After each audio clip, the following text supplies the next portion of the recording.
Demain sur la réduction dans l'UE de 10% des emballages d'ici 2035. Pourquoi ne pas commencer par réutiliser ces emballages? Une start-up propose de fournir des bouteilles consignées et de les récupérer ensuite chez les clients en profitant d'une nouvelle livraison. Livraison qui se fait par ailleurs en camionnette électrique. Une solution pour la planète est signée Juliette Poissonnier et Valérie Aguirre. La consigne pourrait-elle faire son grand retour?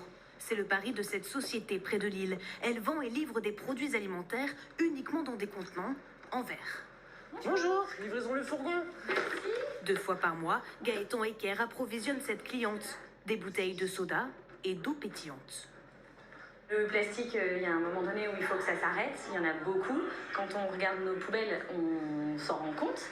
Sur la facture, entre 10 et 20 centimes par bouteille pour la consigne. Mais à chaque livraison, le client récupère cet argent en rendant celles qui ont été vidées. Ça ne coûte rien au client, il est recrédité directement sur son compte. Donc la consigne est directement remboursée. Donc c'est pas plus cher? C'est pas plus cher qu'une bouteille en plastique dans un autre supermarché. Une évidence pour la plupart des clients, souvent nostalgique. Ça me rappelle du temps où j'allais porter avec ma grand-mère les bouteilles au gros. On récupérait les consignes comme ça, enfin le montant de la consigne.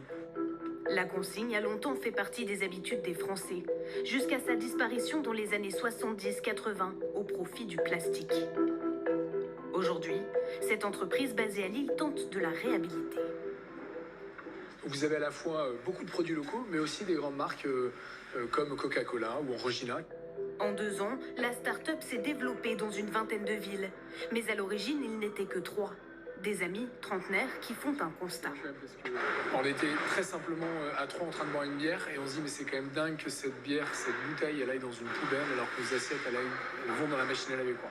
Plus de 90% des Français souhaitent que la consigne revienne et aujourd'hui, nous, on le facilite. Mais pour relancer la consigne, il faut redévelopper toute une filière. Cette usine près de Tourcoing s'occupe de nettoyer les bouteilles. L'eau est chauffée à 80 degrés seulement. Pour recycler le verre, il faudrait le faire fondre à 1500 degrés. Le réemploi des bouteilles est plus écologique que le recyclage parce qu'il va permettre d'économiser jusqu'à 50% d'eau, mais également 75% d'énergie. Les bouteilles propres sont ensuite livrées directement chez les producteurs. Ce fabricant de soupe a sauté le pas il y a 2 mois. Leur démarche est écologique, mais elle sert aussi à sécuriser les stocks. Depuis la guerre en Ukraine, on a connu des tensions sur les bouteilles en verre. On a eu parfois beaucoup des ruptures. Et donc, ça a aussi cet intérêt-là de sécuriser les approvisionnements. D'ici 1 à 2 ans, le gouvernement a annoncé vouloir généraliser la consigne sur les contenants en verre.